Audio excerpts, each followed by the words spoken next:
देखिए ये आपके सामने में है दोस्तों बिग बैंग। सबसे पहले इसको समझिए। जो आज हमारी समझ है, हम जब ये देखते हैं कि यूनिवर्स की शुरुआत कैसे हुई, तो आज जो हमारे पास में एक समझ बनी है इतने साल के जो नॉलेज है हमारा, उसके जरिए हम एक ऐसी समझ पे आए हैं कि जहां पे हम ये कहते हैं कि बिग बैंग जो है ये हुआ है 1378 करोड़ साल पहले। अब एक चीज हमेशा समझिएगा, ये नहीं बताता है, जो फिजिक्स है वो ये नहीं बताता कि बिग बैंग कैसे हुआ। फिजिक्स ये बताती है कि बिग बैंग के बाद क्या हुआ। ये नहीं बताती बिग बैंग क्यों हुआ, कैसे हुआ, ये नहीं बताती है। फिजिक्स ये बताती है बिग बैंग के बाद क्या हुआ। तो अगर आप देखेंगे तो जब बिग बैंग हुआ, जिस समय में, उसी वक्त में टाइम की शुरुआत होती है। अब समय है, वक्त है उस समय जीरो। अब हम एक समय के सबसे छोटे यूनिट को इस्तेमाल करते हैं यहां पे, उसको हम कहते हैं प्लैंक टाइम। मैक्स प्लैंक एक वैज्ञानिक हुआ है, उसके नाम पे रखा गया है प्लैंक टाइम। प्लैंक टाइम समय का सबसे छोटा यूनिट है। प्लैंक टाइम वो समय है जो कि लाइट जो है वो ले रही है एक प्लैंक लेंथ को के बीच में यात्रा करने के लिए। अब प्लैंक लेंथ क्या होता है? एक प्रोटॉन लीजिए, उसका 20वां हिस्सा कीजिए, वो प्लैंक लेंथ है।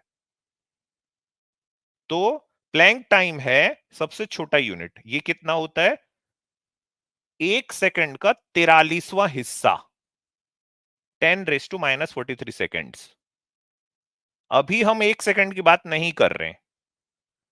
जैसे ही बिग बैंग होता है, उस समय यूनिवर्स जो है वो प्लैंक लेंथ के जितना बड़ा है। और प्लैंक लेंथ कितना है? प्रोटॉन का 20वां हिस्सा कर लीजिए। अभी 0 से 1 सेकंड नहीं हुआ है, 1 सेकंड का 43वां हिस्सा हुआ, 10⁻⁻43 सेकेंड हुए हैं। और उस समय यूनिवर्स का जो टेम्परेचर है वो 10⁻32 डिग्री सेल्सियस है। इतना गर्म है यूनिवर्स। तो इन्होंने क्या कहा? इसके पहले जो था इनका सुपर चैट आजाद, एक बार वो दिखाइए।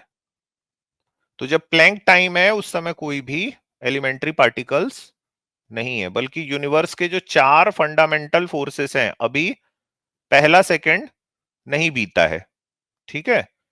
तो यूनिवर्स के जो 4 फंडामेंटल फोर्सेस हैं, हम ऐसा मानते हैं अच्छा, वो फोर्सेस क्या क्या हैं?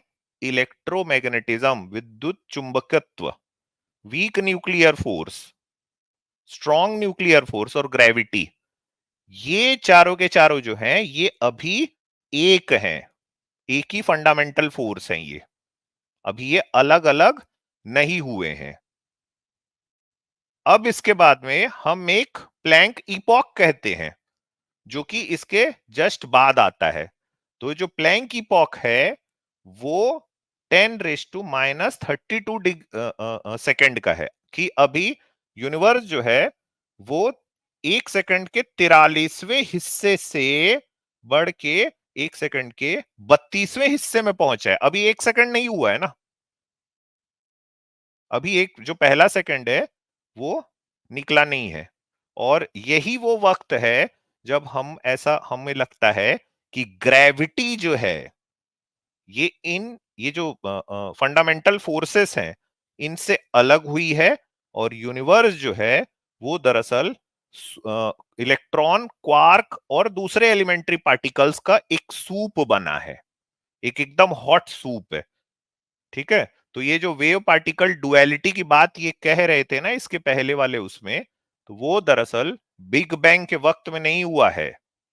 वो बिग बैंग के होने के 10⁻32 सेकेंड में हुआ है। ये है कहानी। दूसरा इनका एक अभी इन्होंने क्या पूछा इसका, हाँ ये स्ट्रिंग थ्योरी का फोर्थ डायमेंशन है टाइम, आउट ऑफ 11, इसलिए एक्स्ट्रा डायमेंशनल बीइंग एग्जिस्ट नहीं कर सकते हैं, इसलिए ऑब्जर्वर हो सकता है। देखिए पहली बात, इसको आप ऐसे समझिए, अभी आप ये मैंने आपको बताया 4 फंडामेंटल फोर्सेस हैं, ठीक है, जो कि उस समय एक थे, उसमें से ग्रेविटी जो है ये अलग हुई। इसको ऐसे समझिए, हमारे पास में क्लासिकल फिजिक्स जो हमारे पास में है, उसमें हमारे पास क्या थ्योरी है?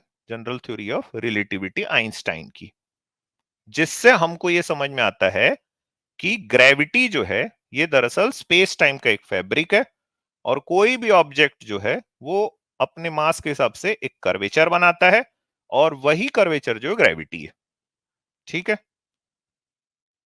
अब एक और हमारे पास में थ्योरी है, इसको हम कहते हैं क्वांटम फिजिक्स। क्वांटम फिजिक्स जो है वो सबसे छोटी दुनिया में आपको लेके जाता है, एटम के अंदर में भी, कि जहां पे इलेक्ट्रॉन है जो कि एक जो न्यूक्लियस है उसके इर्द गिर्द रिवॉल्व कर रहा है, न्यूक्लियस के अंदर में है न्यूट्रॉन और प्रोटॉन। अब इसके भी नीचे जब हम जाते हैं तो हमको पता चलता है कि कुछ एलिमेंट्री पार्टिकल्स हैं, जैसे फोटॉन, इलेक्ट्रॉन, क्वार्क्स, ऐसे कुछ एलिमेंट्री पार्टिकल्स हैं जो कि मूलभूत तत्व हैं जिनसे यूनिवर्स बना हुआ है, ठीक है।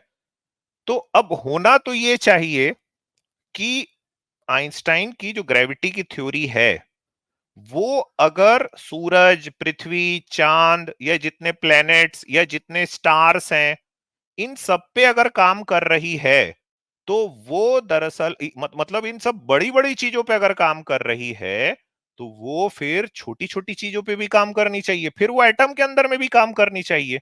लेकिन आइंस्टाइन की थ्योरी जो है वो हमको क्वांटम वर्ल्ड में ग्रेविटी को एक्सप्लेन नहीं कर पाती। इसका ये मतलब है कि 4 फंडामेंटल फोर्सेस में को समझने के लिए हमारे पास 2 अलग अलग थ्योरीज है। ये विज्ञान की एक बहुत बड़ी मुसीबत है। इसी मुसीबत को दूर करने के लिए क्या किया गया कि स्ट्रिंग थ्योरी लाई गई। स्ट्रिंग थ्योरी कहती है कि भाई इलेक्ट्रॉन के अंदर में स्ट्रिंग्स हैं, जैसे वो जो गिटार के तार होते हैं, और उनके जो वाइब्रेशंस हैं, मैं एकदम सिंप्लीफाई करके बता रहा हूं भाई, उनके जो वाइब्रेशंस हैं उसी से ही यूनिवर्स की जो फंडामेंटल जो फोर्सेस हैं ये एक्सप्लेन किए जा सकते हैं। मुश्किल क्या है, जब इसका मैथ्स का इक्वेशन लिखने के लिए हम बैठते हैं स्ट्रिंग थ्योरी का, अब हमने ये कह दिया, ठीक है, हमने एक कल्पना की कि भाई एक स्ट्रिंग्स हैं वो जो एलिमेंट्री पार्टिकल्स हैं उनके अंदर में, और उनके जो वाइब्रेशंस हैं वही पूरी दुनिया को एक्सप्लेन करती है, उसमें आपकी जो ग्रेविटी वो भी एक्सप्लेन हो जाती है। अब ये थ्योरी है, अब इसका मैथ्स का इक्वेशन जब हम करने के लिए बैठते हैं तो ये पता चलता है कि दरअसल वो मैथ्स का इक्वेशन स्टेबल हो रहा है जब हम 11 डायमेंशंस को ले रहे हैं। पहले 3 डायमेंशंस क्या है? ऊंचाई, लंबाई, चौड़ाई। चौथा डायमेंशन टाइम, जो आइंस्टाइन ने कहा। और फिर पांचवा, छठवा, सातवां, आठवां, इस तरह से यही जो डायमेंशंस हैं इनको मिला मिला के इस तरह के बने। तो ये जो पैरेलल यूनिवर्स, मल्टीवर्स, ये सब जो आप सुनते हैं ना, ये सारी स्ट्रिंग थ्योरी की ही के ही अलग अलग जो डायमेंशंस हैं उसमें से निकल के आए हुए अनुमान है। अब ये पूरी चीजें अनुमानित हैं। स्ट्रिंग थ्योरी की जो मैथ्स है वो सही है, लेकिन हमारे पास में उसका कोई एक्सपेरिमेंटल एविडेंस नहीं है। क्यों? क्योंकि इलेक्ट्रॉन्स के अंदर में भी के अंदर स्ट्रिंग्स हैं, उससे भी छोटा, तो उसके जो वाइब्रेशंस हैं हम उनको देखेंगे कैसे? ऑब्जर्वेशनल हमारे पास में कोई भी एविडेंस नहीं है। और अब धीरे धीरे करके जो फिजिक्स की दुनिया है दरअसल वो स्ट्रिंग थ्योरी से परे होती चली जा रही है। वो इन्हीं सब कारणों की वजह से, क्योंकि उसमें पैरेलल यूनिवर्स, मल्टीवर्स, है ना, इस तरह की चीजें। तो भाई ये स्ट्रिंग थ्योरी कंप्लीटली अलग है। सत्यम झा भाई, मैं उम्मीद करता हूं आप समझे होगे कुछ। और उम्मीद करता हूँ दोस्तों ये वीडियो आपको पसंद आया होगा। पसंद आया हो तो लाइक और शेयर जरूर करिए। अगर आपको हमारा काम पसंद आता है तो आप हमें सपोर्ट कर सकते हैं patreon.com/therealistajad पर, या YouTube पर ज्वाइन बटन पर क्लिक कर मेंबर बन के। दोनों का लिंक्स आपको डिस्क्रिप्शन में मिल जाएगा। धन्यवाद।